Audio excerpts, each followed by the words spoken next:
case studies of generative AI in business. So let me not just tempt myself with that cup, I'll actually drink it. So we are looking at, not just the theoretical of what is generative AI, although we'll go over that, but thank you, Ashley, no judgment, but also how are businesses actually applying this now? Like, let's get some real world case studies, some actual applications of generative AI that businesses are using already.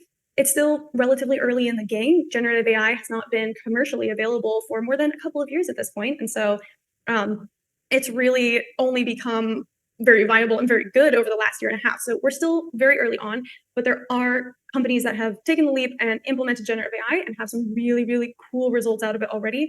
And so this session is really meant to be inspirational and also very specific.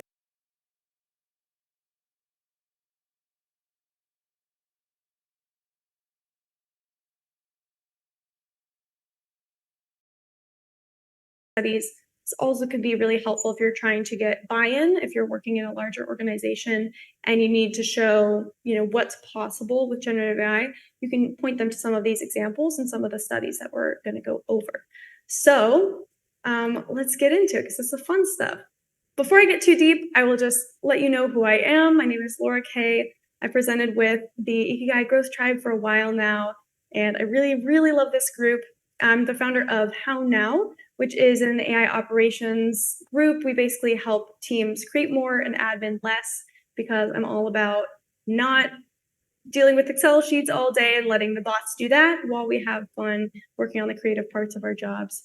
And I also recently co-founded a new platform called Find AI Pros, and it connects vetted AI professionals with companies that are looking for them. So it's basically a matchmaking service where we help them find each other, and I'm really excited about that project. So before we get into the specific examples, I'm going to give some background just so that we can sort of level set for everybody. What is generative AI compared to other types of traditional or narrow AI? So we really know what we're talking about.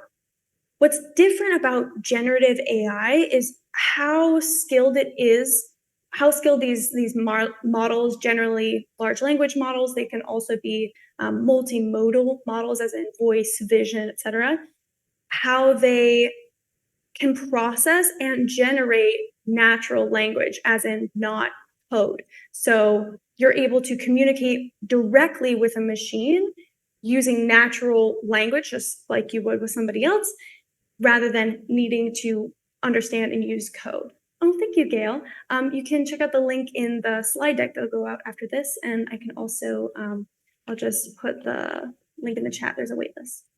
So this quote, I think, from one of the researchers at Google really captures it. Basically, these models have the potential to transform really every industry right now, and it's part of the reason why people are sort of like reeling from all of the information about Gen AI, and that's why I want to make it really, really practical and real world in this demonstration.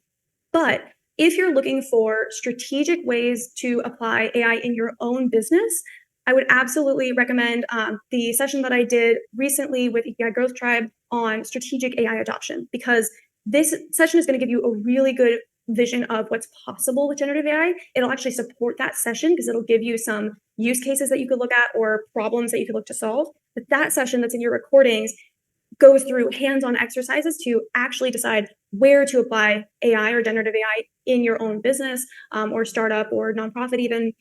So I would check that out. I think that these are two presentations that'll go really well together.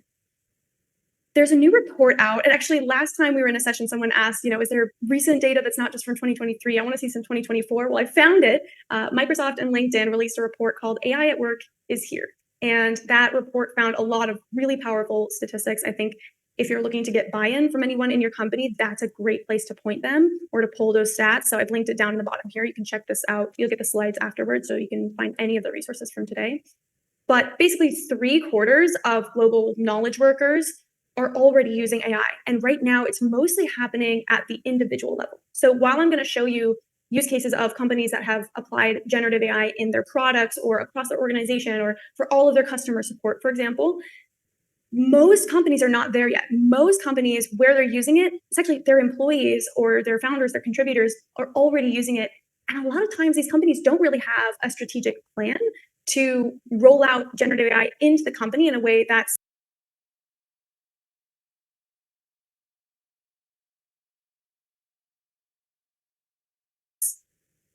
intentional rather than just the individual workers using these tools, because they do tend to make their jobs easier, faster, and they can often get better work done.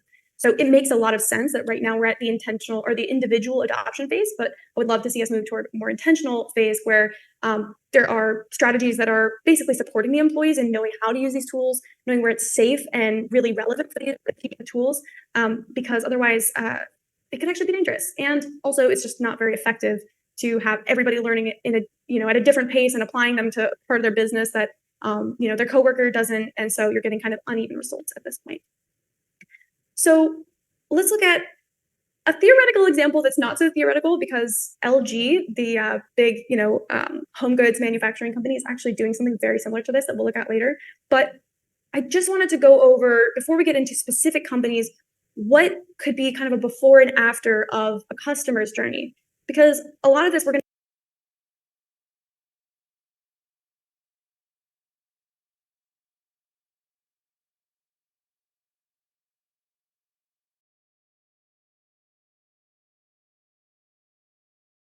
But really, it all comes down to their client, their customer, the experience that person has, and the reputation that that brand builds by giving them a really good experience.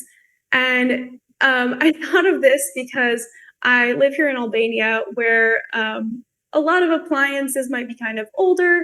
They've got a lot of charm, let's say, but they do tend to break down. And there was an issue with my laundry machine, with my washing machine. And I basically, I had to text my landlord who can come in to fix it. It was back and forth. It took them a while to come in. And basically, that's how most experiences for customers go today. The customer finds the issue. Or let's say, in this case, it's a refrigerator. They notice their refrigerator isn't cooling. They're having a super busy day. They're really worried. Their food's going bad. So that's even more, kind of pressing than a washing machine. So they try to fix it themselves. They look online, they Google it, maybe they use an AI tool like Perplexity, but they basically can't fix it themselves. They don't really have the experience, or maybe they don't have the part. So they have to look up the customer service information, call them. Now they're stressed out. The food's still getting hot. Maybe it's a wrong number, or they have to wait on hold for like 30 minutes while they're, doing 3 other things. So they're getting more frustrated as it goes on. Okay, they reach a representative, maybe an AI chatbot, maybe it helps them, maybe it doesn't. But they still can't resolve the problem. So they've got that touch point with customer service, which might help at least to schedule a visit for the service. Then the service happens, the customer has to wait for the technician to arrive.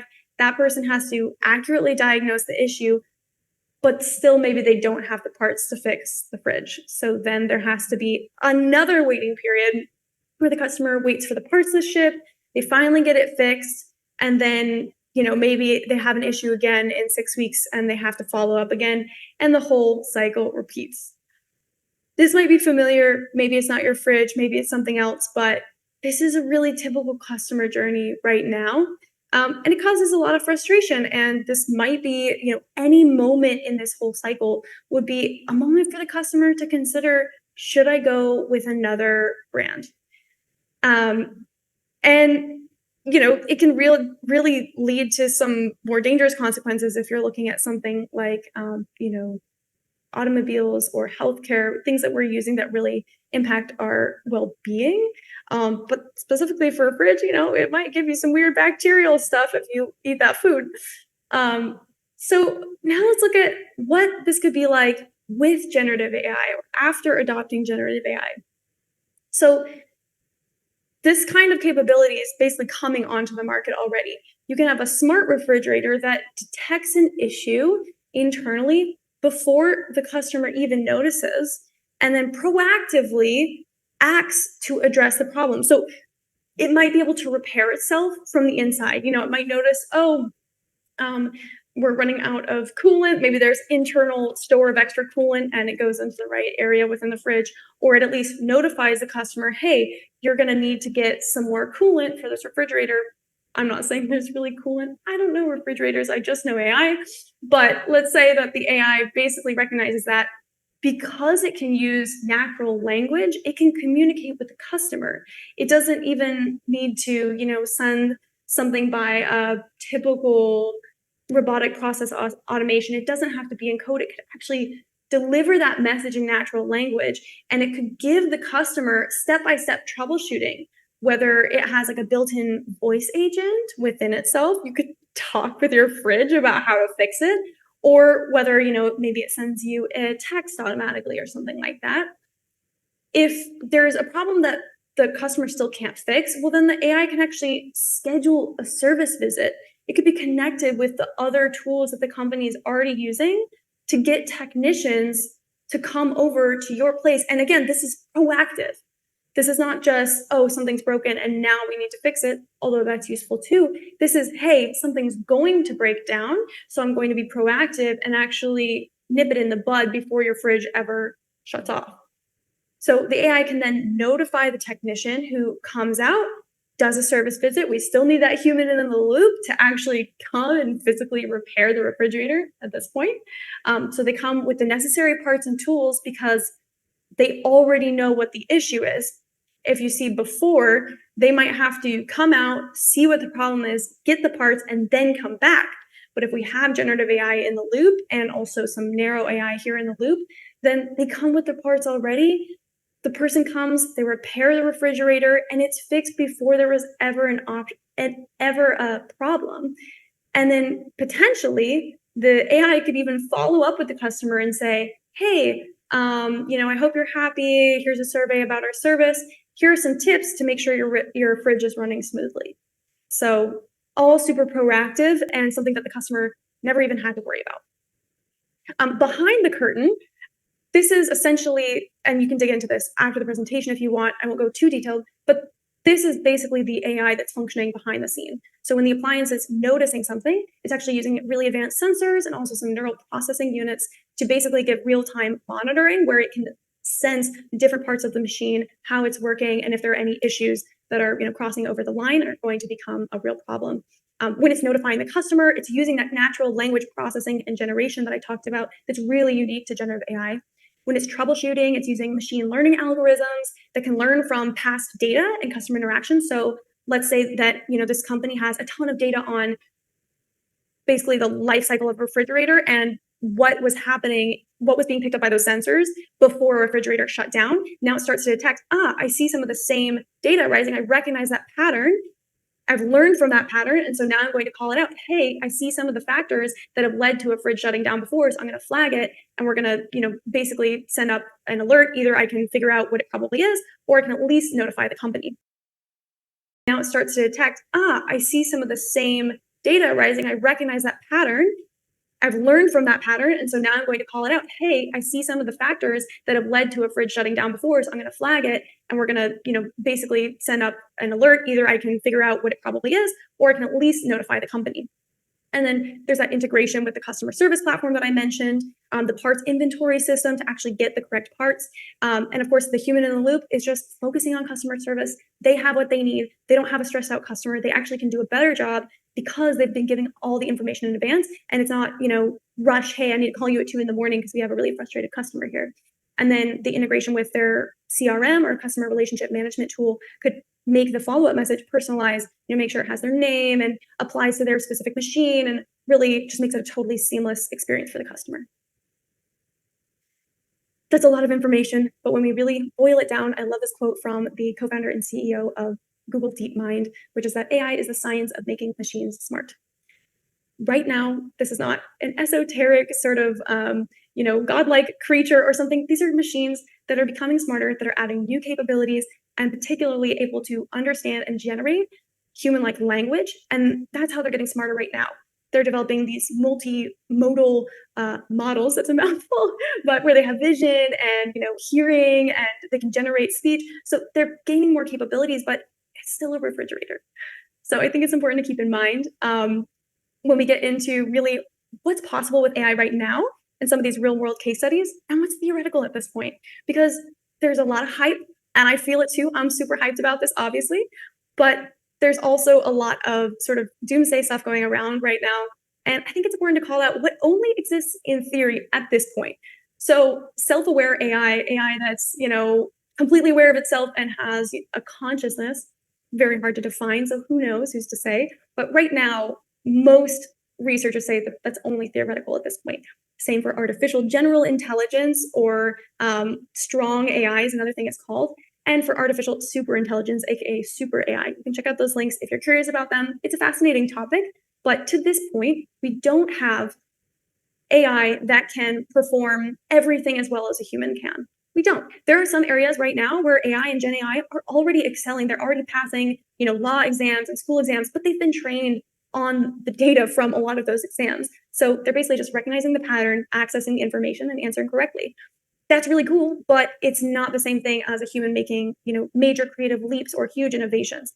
Maybe we'll get there, but I think if you're talking to the people in your life, it's important to just let them know what's kind of an interesting idea or theory at this point, what may become possible, and what's actually here. So it's actually here. We've had for many decades artificial narrow or traditional AI, which is really using those pre-programmed rules, if then that, using a huge massive data set like all the past times that a fridge is broken down, and learning from those data sets to predict something. So it's usually predicting something, or it's reacting to something, and it has kind of a limited memory. It doesn't remember everything that's ever happened.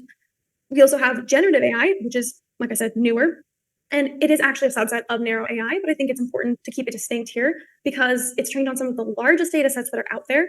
It can also create new content. It generates new content, and it understands in the way that it can process natural language. So you can chat with it, it can read books, but at the end of the day, it's still being converted through these machine learning algorithms. Basically, it's learning from natural language. That doesn't mean that it is the same as a human. It's still able to process that natural language, but it's not quite the movie Her yet. It also demonstrates capabilities and creativity across a bunch of different domains. It's really interesting. And you can get some creative ideas from generative AI models.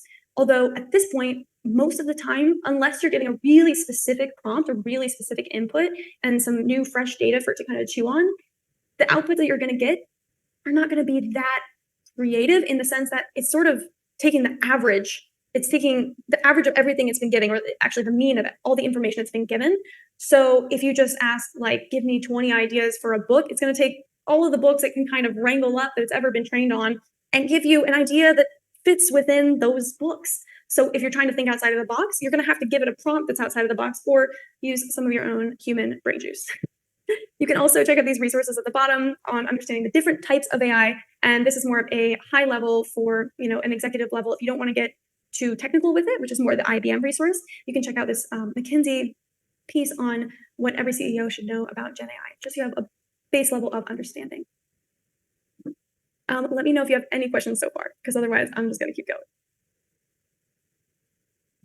I want to get into some of the productivity impacts of generative AI, because we're going to show real examples, but this kind of goes for the strategic adoption. So if you're looking, I don't know where to apply generative AI in my company or my startup or my nonprofit, but I know we want to do something, I would definitely check out this McKinsey & Company report, because they show the impacts across different areas of business like marketing, sales, risk, and legal, and different industries. So you can actually check out from this chart. Let's say I'm in media and entertainment. Okay, so the deepest shades here, basically I'm going to get the most productivity impact from focusing on Gen AI for marketing and sales, for software engineering, and for supply chain and operations. Cool, those are great places to start. I don't need to focus so much on talent and organization using generative AI right now. It's probably not going to be a big productivity impact. Of course, this has to be tailored to your specific company, your specific case. That's where the other session we did on strategic AI adoption is really good, or where I would say to connect with a consultant. But this gives you a great idea of where to start if you really want to be leading this yourself, or at least investigating. So you can kind of see like the biggest high impact on productivity, at least from this. There are a couple of charts of this, but basically high-tech software engineering. Well, that makes sense, because being able to chat with your code is pretty productive. So there are also some other high impact, some other high impact use cases. So you can look through these different charts and kind of see for yourself but I will save you the time, and essentially you can just check that out after. Overall, generative AI has the potential, according to, again, McKinsey & Company in this report, to generate between 2.6 trillion and 4.4 trillion in value across industries. That's pretty wild. That's a big number. And obviously the impact is going to depend on your business and the scale and that kind of thing, but it is good to be aware of how big this wave is, and that it's not really something that any company is going to avoid. They might avoid it now, but in the near future, that's not really going to be very competitive for them. So if you want to see some of the biggest value that it's delivering, you can check out, they found key use cases basically for the industry and the specific business function, and some of the highest impact use cases when it comes to overall value created, potential value per industry. So this is in billions of dollars for those industry. For example, in retail and consumer packaged goods, there's a huge impact in consumer research. Okay, now the good stuff. How are companies actually applying this? Real world, stop talking about it in theory. I wanna know. Okay, sorry. We're gonna go over different, basically, areas of business and see how this is working in real companies today. So I already shared a clip of this video from Coca-Cola. This was an ad that they did called Masterpiece in the last session, I believe, but I will just play a very short clip now, and let me know in the chat if you can hear the video or not. What's interesting about this and how they actually use AI is they use some AI augmented animation, and they combined it with live action footage. Oh, no sound? That's fine. But thank you, that's good to know. I'll turn it off for myself then too. So some of this is AI augmented animation, so you can actually see, like, they use generative AI to create some of this footage, and then they combined it with their live action footage to make a really seamless ad. And this came out not too long ago. It wasn't super recent, but it was basically from that first sort of hype wave, and that was generated for sure. They can play with a bunch of different styles here that would have been really difficult or just expensive to make before using traditional animation methods. So that's a cool example of sort of explicitly using generated video in an ad campaign. So it's not about targeting or anything. It's actually about the video itself. Another good example, and this is one for people who maybe want to just explain how AI has already been a part of our lives. It's actually an example of traditional or narrow AI, not generative AI. But you know how Netflix knows what you want to watch and it suggests what you want to watch? That's AI. It's been AI all along. And basically, they're just using algorithms, also learning algorithms, to essentially figure out what content to show you. So based on your viewing history and things that you've liked or things that you've watched all the way through to the end, as well as people who have viewing history similar to you, they can recommend you new shows based on that. So I really love Magic and Dragons. I love fantasy movies, and anything with Magic and Dragons, I've seen it, or it's on my list. No, I've probably already seen it. And someone who's like me, who also loves Magic and Dragons, maybe there's a new show I haven't seen yet, they watch it all the way through to the end, or they give it a thumbs up. Netflix's algorithm says, oh, hey, Laura Kay might like that because this person who's similar to them also likes that. So that's an example of AI at work. Oreo and Cadbury also did an ad campaign similarly where they made an AI version of a Bollywood star, and you can check that out. All of these are linked out separately, but they actually used DALL-E 2, so that was a little bit ago. And then Heinz used also DALL-E 2. They basically did a social media campaign where they created AI-generated versions of their bottle in different scenarios, like ketchup in outer space and that kind of thing, and it was all over social media. And then they also invited people to create their own AI-generated image. So that's an example of a brand giving permission to create Gen AI content about their brand. Anything like this, you're going to have mixed feedback from people. Some people are going to think it's super, super cool, and other people are going to get really upset about it. So anything that you do with generative AI at this point might be controversial, just something to keep in mind. Generative AI in customer service. So Mercedes-Benz is bringing a version of ChatGPT into their cars. So it's called Hey Mercedes, and it's basically like Hey Siri, Hey Alexa. At this point, they launched it in, I think, June 2023, or did a beta version, where essentially the driver can be having a chat with Hey Mercedes, and they can ask about the weather or, what makes flamingos pink and that kind of thing. So they can keep their hands on the wheel and their eyes on the road while they're having a chat. And I'm pretty sure that they're, baking in other smart features so you can actually be, potentially talking with your car about, hey, how soon do I need an oil change, that kind of thing. But right now it's really focused on just being able to have a voice agent in your car. A couple other examples for customer service and engagement. Of course, a lot of people are talking about chatbots and customer support agents. Well, JetBlue actually implemented this, and this is a large company. They have a ton of customer support needs, and they saved 73,000 hours of support agent time in 1 quarter. And that was an average of 280 seconds per chat, which, if you're somebody who has to go through chats all day, is huge. And they partnered with a tech company called ASAP to do that. And that was a huge impact and absolutely something to look at. Again, if you're trying to share a case study or look at a use case, if you have a lot of customer support needs, these agents are a good place to look at starting, especially if you already have a good knowledge base with all the answers about your company, or if you can take the time to put one together. Sprinklr has a note automation tool that basically takes down notes right as the customer is speaking. So if you're a support agent and you're trying to be on a call with somebody and help them, you don't have to be taking your own notes. Sprinklr can take those notes for you. There are a lot of note-taking apps right now. A lot of you are using Otter or Fathom, things you can use within Zoom and that kind of thing. But also there are these other apps that could be used on normal phone calls, or just in various situations where you can have something taking your notes for you so that you can focus on the conversation at hand. And finally, I wanted to look at that LG example. So they do have a new AI. This is the only image I could find of their smart machines, but they have a new AI that can notify customers when an issue occurs, like a decline in refrigerator cooling, before it gets any worse. So it can actually give quick fix solutions, schedule appointment with a service agent, and those things that we went over earlier, which is pretty wild. So that's changing consumer appliances already. Getting into Gen AI in retail. So Forever 21, this was in the metaverse. They added a virtual brand experience that let users run their own Forever 21 store. They couldn't sell anything, so it wasn't like you could actually make money off of your Forever 21 store, but you were able to run your own store. So for people who are in the metaverse a lot, that could be really interesting. You can check that out. It's linked in these slides. In a couple non-metaverse examples, eBay introduced a shopbot, which is basically an AI personal shopping assistant. They first rolled it out within Facebook Messenger, where you could basically chat. I actually want to show you this one. So you could chat with text and images about the products in eBay. So now you don't have to go in the search bar, look at all the different results. You could actually just message, hey, I'm looking for a black bag under $80 for this brand. Cool, let's check it out. And then it's going to give you a few different options.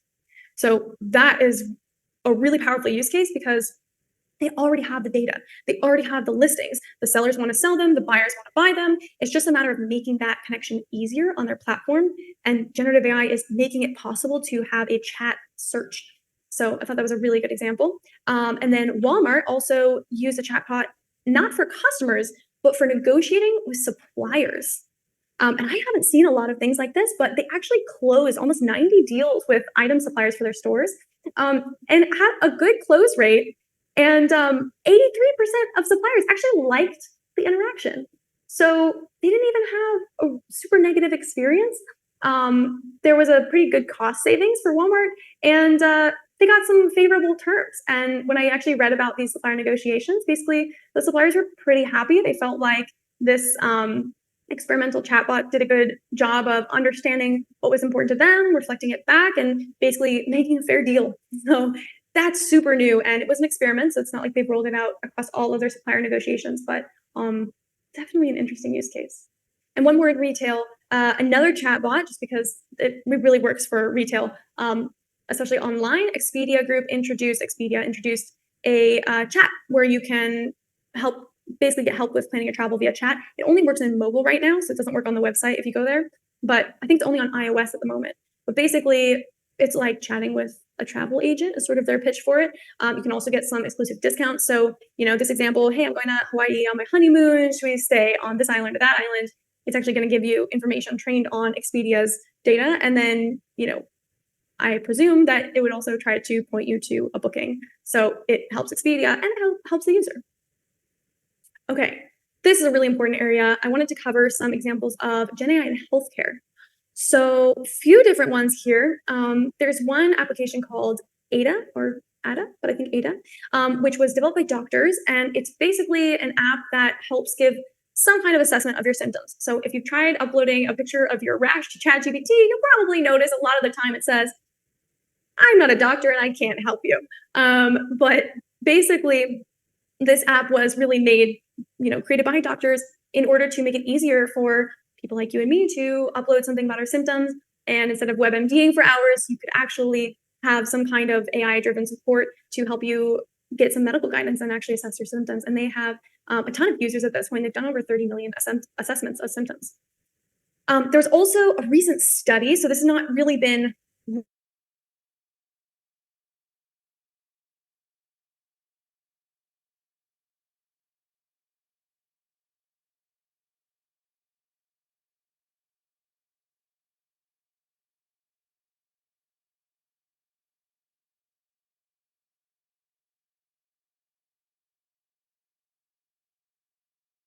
so using this kind of thing. Oh, I see. Thank you. Ah, right. Thank you, Ashley. I just saw that refresh connection. So basically, in one case, the AI actually detected an issue that the radiologist didn't find. So using these things, a human radiologist with an AI is really powerful because they can kind of check each other, compare results, and maybe either one is going to find something that the other doesn't. There's also this HIPAA compliance. So that's basically a compliance that you have to have, at least in the US, if you're managing data around healthcare things. So this HIPAA compliant conversational AI, basically called Hiro or Hero, is helping clinics with just basic tasks like appointment scheduling and refilling prescriptions, kind of day-to-day things that need to happen, but can sometimes really be slow for patients. And it actually says that it can resolve around 85% of the tickets or cases that come up. So that helps automate hospital administration. And finally, I know it's like, whoa, that's somebody's skin. What's going on here? I wanted to show this example from Skin Vision that helps detect skin cancer earlier. It's obviously a really important capability and cause. And it actually has been shown to detect skin cancer with a 95% accuracy. Because remember, most of these models at this point have vision capabilities. So it can process data from images and it can compare it to other images and then communicate in natural language. So there was a story that came out about an NHS worker that's basically the National Health Service over in the UK, who said it probably saved her life because she found, I think it was literally this mole. That's at least the image from the article. I'm pretty sure there's a screenshot from her phone when she found out that the mole was labeled as high risk. And so she went to an appointment to confirm with a, human person that actually, yeah, it was cancerous and she got it removed. So that's just one case, but it's not just her, it's happened with a number of people. Getting into AI and legal, and by the way, once we finish up these examples, I'll have about 10 minutes for Q&A.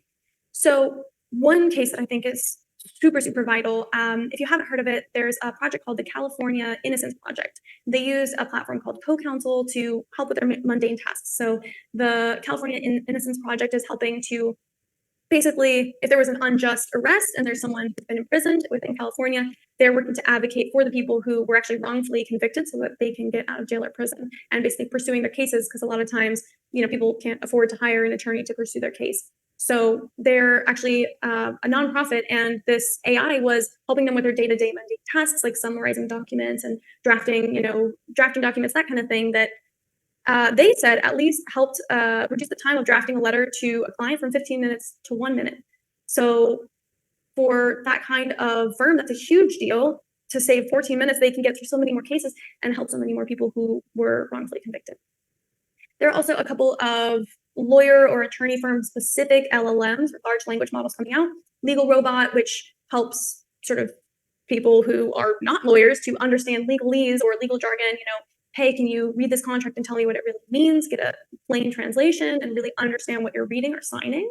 There's also Harvey, which is for law firms, and that helps conduct research and go through documents, that kind of thing. So why these are different than something like ChatGPT is, one, sometimes they have different privacy levels, so they can keep your information more protected. And two, a lot of times they've been fine-tuned. Like I'm sure that these have both been fine-tuned on specific legal information. So the training data for ChatGPT or Claude or Gemini is generally a huge scrape of the web, and has sources like Wikipedia and a lot of books that have been in the commons for a while and other materials. And when you fine tune a model, you're training the model specifically on a unique set of data. So let's say that ChatGPT hasn't been trained on these 500 extra legal documents that you really want it to be able to reference. Well, you can fine tune the model, or an AI engineer can help fine tune the model so that it has that information that's been trained on that information specifically. So I'm sure that's what they've done here. And then of course they might use things like RAG or retrieval augmented generation to basically find the relevant document that you need to pull up. And finally, again, a platform for lawyers. This has a really simple sort of ChatGPT-esque interface where attorneys can ask about different legal questions that they have. Could also be really helpful for paralegals. And it focuses on making sure that the sensitive information isn't going to be shared. Okay, Gen AI for design. Nike is designing custom shoes using generative AI. And they're basically using it to come up with new designs that they couldn't conceive and that they say the human hand can't draw. And they actually had a design process that helped an Olympian sprinter cut down her time in her practice runs. So that's pretty cool. It's like in the real world, she's wearing those shoes. And then Stitch Fix is working more on the predictive side. So predicting fashion trends and also informing their own inventory using AI. So they can pull in data from, news stories and online searches and social media, and then their own customer data, and basically help design clothing that they think is going to be on trend going forward, which has typically been a tough call for someone who's trying to predict a trend. That's tough, but AI can be trained on a ton of data for that. And Microsoft is doing a lot in the way of using AI for accessibility.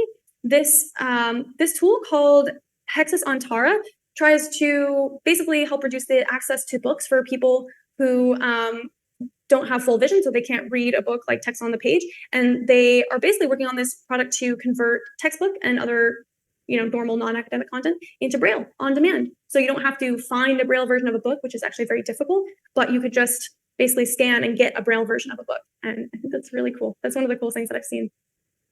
Finally, Autodesk. This is actually a screenshot from the real design, basically. They worked with GM, General Motors, to design a new seat bracket. So this is a very specific part, but if you work in, manufacturing and design, they were able to make a single 3D printed part. So that's using 3D printing with AI, which no doubt is going to be huge going forward, that actually did the job of all 8 components that are usually in a seat bracket. So it was 40% lighter and 20% stronger. And they say that this could go into production vehicles today. I believe this one is bringing up the rear, but we have Gen AI in banking and finance. This is actually all one. This is kind of a huge product that I really wanted to shout out, also because it may be useful if you're using QuickBooks already for small businesses and also just for customers in general. They introduced Intuit Assist into QuickBooks, which you can chat with it and basically ask questions about your data. It can help look at your business performance and give answers like, hey, what invoices are overdue, or what do I need to file my taxes? And it knows your specific information on your business or just your personal finances. You can ask it, where am I spending the most outside of budget? And of course, sometimes you can see this in a dashboard, but you might be able to get answers to questions that you either didn't want to look at in a dashboard, you didn't set up the dashboard for it, or basically you can find a very niche answer to something that's specifically on your data without having to click around and set up a dashboard of your own. You can just ask and get an answer, like if you were talking with a tax attorney, for example. I'm not saying it's a replacement for tax attorneys. And finally, Oracle NetSuite added NetSuite Text Enhance. This is getting very specific for enterprises, but basically they added a tool to help finance teams and other teams draft text that team members could review. So it's really, really specific at this point, but if you have an employee, if you have an ERP application, this is something to look into. If you're not in the enterprise space, then that's going to be a lot of gibberish. And finally, this is last one. Okay, so data insights. There's obviously a huge crossover between AI capabilities and the data required for them. So these are a couple of really cool tools and capabilities that are coming out. If you know anyone who uses Microsoft Power BI, they're bringing Gen AI capabilities in, which is super powerful. It's basically for business intelligence. And you can, rather than having to crunch the numbers yourself to create a report, they bought Microsoft Copilot, they brought it into Microsoft Power BI so it can analyze the data and pull up the relevant information into a report. So that can really give you business intelligence like way, way faster than if you had to generate that report yourself, end to end. Of course, you want to fact check anything that you find. And a couple of other cool tools here that you can read about, but I want to make sure that we don't go over time. Also, there's SQL GPT for chatting with your data. If you've used SQL at all, it's really powerful to be able to basically chat with your data itself. So rather than having to hunt and peck and read a spreadsheet and try to figure out what means what and work on Excel formulas, now you could basically just chat with your data, or also some public sources of data that you pull in. So like, show me all of the aircraft over Missouri, for example. Again, if you're looking at what matters in your business and not only what other companies are doing, but what makes sense for you. I would totally shout out the session that we did recently, Strategic AI Adoption. I think it's a great companion piece to this for you to figure out where to start, because I know it's exciting, but it's also can be a lot of information to see all the things that are possible. That one will help you figure out where to start. And really, the biggest thing I would say is it's not too late to start. This wave is not over. This is, the second best time to begin really implementing AI or Gen AI in a strategic way within your business. And it's never too late to start. We're still very early on this train. And if you're, feeling like, oh, I'm behind or I'm overwhelmed or so many other people are so much farther along, they're really not. You're not too late. It's still a great time to start.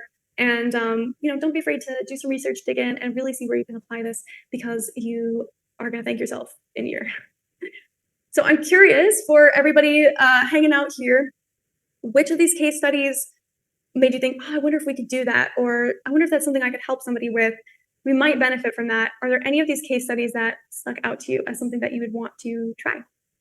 Or if you don't remember, then I would say an area of business like marketing or, software development, or if there's some area of business that you thought, ooh, we should really, really look into using generative AI for that, let me know in the chat. And let me know any questions.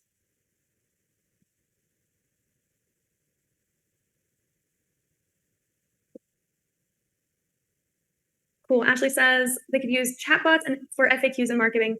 Yeah. I actually was recently talking with another consultant, and they said, it's funny, but all of their clients, because I was saying, oh, what would you charge for talking about this platform that connects AI consultants, and saying, like, what would you charge for an internal chatbot?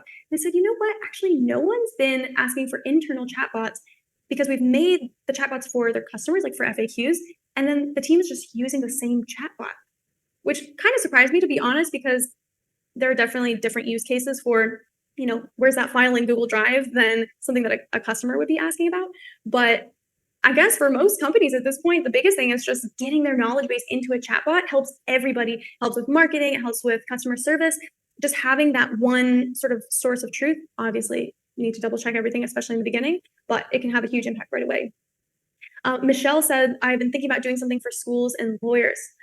Yeah, that's a huge area, like appointment setting, chatbots, SMS, and phone services. Absolutely. I know that schools right now are, there's like so much potential, but they're some of the slowest to actually adopt it because there is a lot of hesitation. So if you can get in within one department, that's always a good place to start and basically build, a real world case study to show them. Attorneys also tend to be pretty risk averse, but for both of those, there's a huge potential for really helping support their business, especially some of those admin things that they might be losing time or losing service quality on. So I would say maybe check out some of those platforms that I showed earlier in the presentation, like Harvey and some of the other tools, because they could be good inspiration for, maybe you want to build something custom, but also maybe you just want to help a school onboard to a tool or help a law firm onboard to a tool. That's a whole service. AI integration and an adoption, basically helping companies adopt tools that are already out there.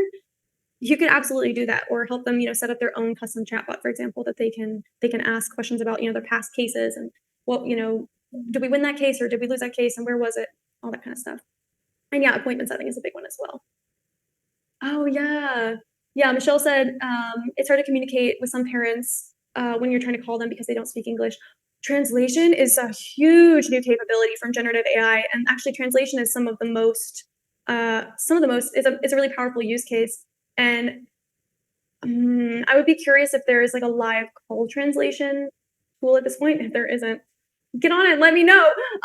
But already you can use, like, Google Translate has a new feature where you can basically do conversation mode and it can go back and forth in real time, but it wouldn't necessarily work on a phone call unless you held up one phone and then the other phone, you know what I mean?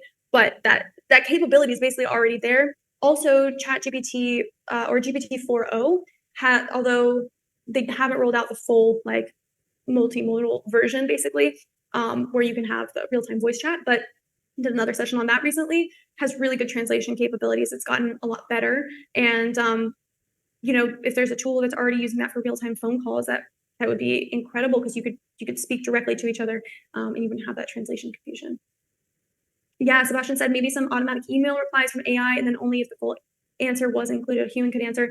That's a great way to keep a human in the loop and basically give an initial response. There's already, you can set up with Zapier, for example. That's basically the glue of all of the tools on the internet. They have over 6,000, 5,000 tools. You can already set up, if you just check out their use, they have some examples basically of like case studies of things that you can implement, but you can set up an automation that uses ChatGPT, or you can even use, I believe you can use Claude's models and that kind of thing. But basically, you could set it up with something like, GPT-4 model or even an open source model, and have drafted email replies in your inbox in the morning ready to go. And then you could decide, hey, I'm going to send this email, or no, that's not quite right. I need to finish it up. But you can essentially you can set it to be drafted for you instead of sent for you. I would always recommend to start that way instead of fully automated replies until you build some trust and understanding around what it can actually respond to successfully and what it doesn't quite have all the information for. And then that just lets you know, hey, we need to feed it, this information to its knowledge base that it's accessing. But yeah, it is a really interesting case. It's in the, I'll see if I can find it for you, but basically, I just saw it in one of their presentations recently, and not just Zapier. You can do that with some other tools, but I would just say check through Zapier's examples. You'll find it in the AI automation section, and you can find basically how to set that up. But it's also built into some other tools because people are definitely working on that. So yeah, I would check on their solutions. Yeah, basically, yeah, they're going to show you examples of AI automation. So I'll see if I can find that. But yeah, they even have some, like, I'll just put this link here. They have some pre-built templates that you can look at, and there should be something. Yeah, draft email replies to customer questions. Exactly. Yeah, cool. So it's one of the email templates on there, and then you could customize it to your own purposes. If you want to go down the rabbit hole with that, but that's an initial way that you could look at doing that with just one tool. Well, 2 tools, 3 tools: Zapier, ChatGPT, and Gmail, for example. If, again, speaking of the rabbit hole, if you want to keep going, I put in some bonus slides, sort of future-facing ideas about where business is heading, because what we talked about today are things that are already happening, but especially with a really rapidly changing technology, it's always good to be a little bit ahead of the curve. Maybe not in adopting it first, but being one of the first to know what's coming. So I put together some slides about sort of the future of business and areas where it looks like business is heading with AI. So you can check out different basically resources that I put together here about self-learning and the other sort of frontier applications of AI, and automation as well, and especially the combination of those two. So if it's something where you're really interested to learn more, you can check out those slides. And of course, everything I showed you is going to be in the deck that you'll get, and all the resources are linked out there for you to explore. Okay, I think that's time. Maybe not for you, but for me, it flew by. I really appreciate all your participation. Thank you for everyone who was hanging out in the comments. This was really great.